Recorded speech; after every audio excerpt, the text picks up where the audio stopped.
ketika ada tanah longsor di satu wilayah ataupun desa tertentu, maka suku adat akan mengatakan bahwa ini adalah bala yang dikirimkan oleh roh ataupun dewa tertentu untuk menghukum masyarakat. Hal ini akan terus berkembang tanpa adanya bantahan logika selanjutnya yang mengakibatkan pemikiran manusia itu mandek di situ.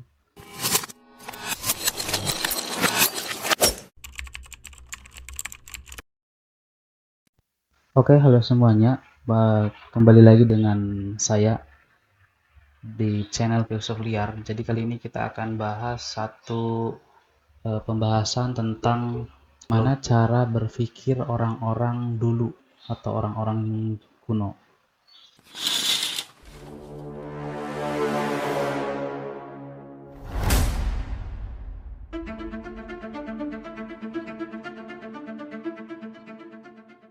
Jadi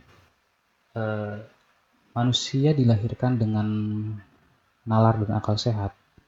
Itu yang menjadikan perbedaan antara manusia dengan makhluk yang lainnya. Di mana dalam ilmu mantik disebutkan bahwa manusia bagian dari hewan atau disebut dengan hayawanun natik, yaitu hewan yang berakal. Tanpa adanya akal, maka manusia tidak jauh berbeda dengan hewan-hewan ataupun makhluk lainnya. Dengan adanya akal dan nalar yang dimiliki oleh manusia, manusia telah mengalami fase perkembangan begitu pesat, di mana dari dulu zaman batu hingga sekarang zaman teknologi, perkembangan nalar manusia selalu berkembang. Bahkan hingga saat ini, nalar manusia masih terus berlanjut. Entah akan menjadi apa masa depan dunia di tangan manusia dengan terus berkembangnya nalar dan akal sehat manusia.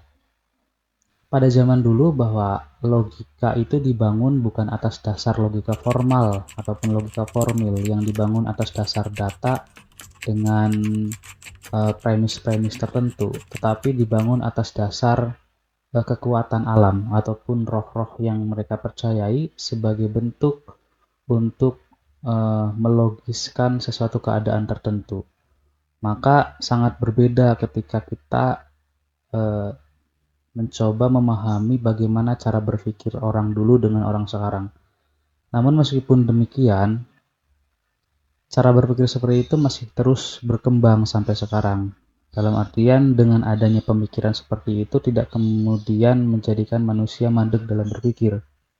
Karena terbukti dari adanya konsep pemikiran seperti itu pun lahir banyak cabang ilmu, salah satunya di bidang arsitektur.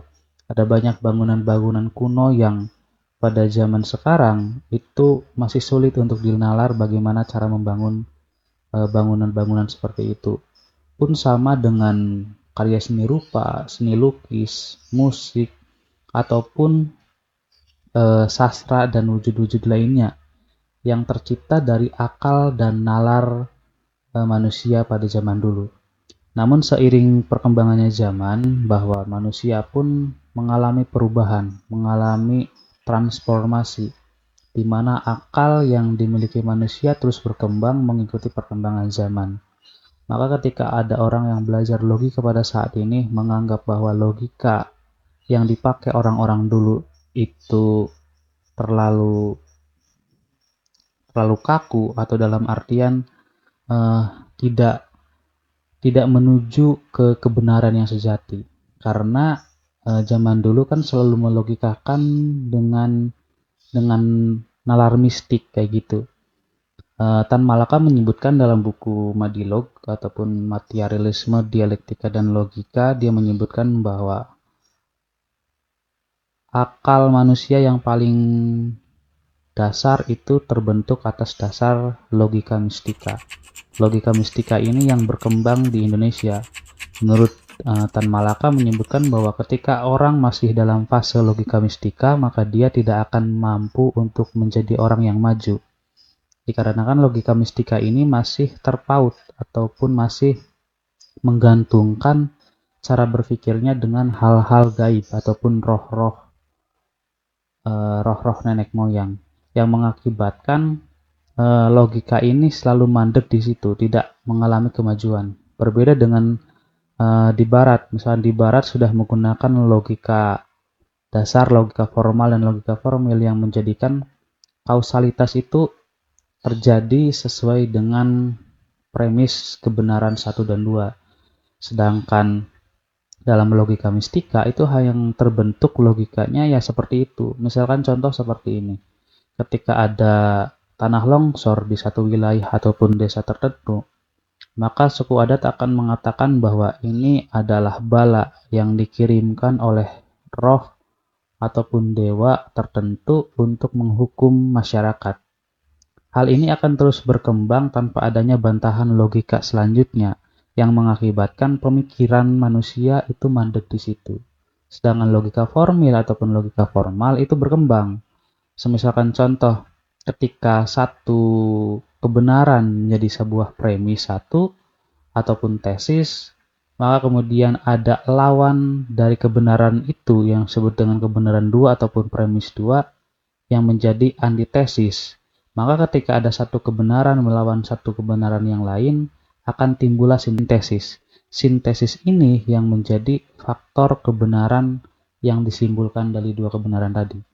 Maka kebenaran formil itu selalu berkembang. Jadi ketika sekarang sudah menjadi sintesis pun, itu nantinya dia akan menjadi tesis kembali ketika ada satu kebenaran lain yang bertentangan dengan kebenaran itu.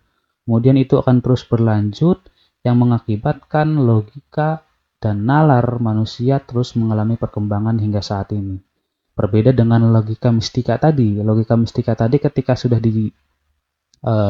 dicanangkan ataupun dicetuskan bahwa kejadian ini terjadi karena sesuatu hal ataupun karena dewa roh gaib yang marah dengan warga masyarakat, maka udah tidak ada bantahan lagi, tidak ada kebenaran keduanya. Itu menjadi satu kebenaran mutlak tanpa adanya bantahan. Ini yang mengakibatkan kemunduran dalam berpikir. Maka Tan Malaka menyebutkan bahwa manusia harus mengalami fase perkembangan logika. Dari logika mistika harus naik ke logika materialis. Kemudian naik lagi ke filsafat. Namun saat ini kita akan fokus di pembahasan bagaimana cara berpikir orang dulu, yaitu dengan logika mistika. Apakah logika orang dulu itu begitu negatif ataupun apakah logika seperti itu memang tidak bisa dipertahankan pada saat ini? Oke, jadi langsung saja bahwa logika yang dibangun tadi yang dikaitkan dengan hal-hal gaib ataupun roh-roh itu sebenarnya satu bentuk kepercayaan kemudian yang dilestarikan dan diteruskan oleh penerusnya. Ini biasanya terjadi dalam hukum adat. Dan logika seperti ini itu berguna ketika ditempatkan di tempat yang tepat. Sebagai contoh seperti ini. Ada satu hutan dilindungi. Ketika hutan itu diatur atas dasar logika formal, maka hutan ini tidak akan bisa bertahan lama. Karena apa? Karena kebenaran yang saat itu dipegang, misalkan contoh bahwa kelestarian alam harus dijaga, karena tanpa adanya alam, maka kita tidak akan mendapatkan udara bersih, misalkan. Kemudian nanti ada logika lain, oh iya ternyata kebutuhan sekarang itu bukan hanya itu, bahwa pohon-pohon itu harus ditebang karena tanpa adanya pohon ditebang, manusia tidak bisa hidup.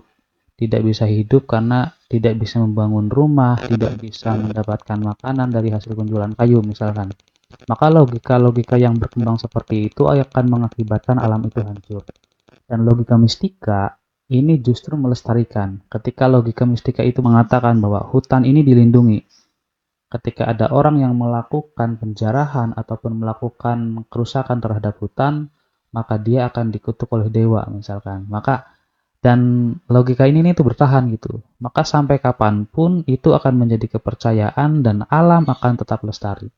Maka logika mistika untuk zaman sekarang pun sebenarnya masih tetap berlaku dan masih harus diberlakukan. Karena apa? Karena tidak semuanya bisa berjalan berdasarkan logika formal dan logika formil.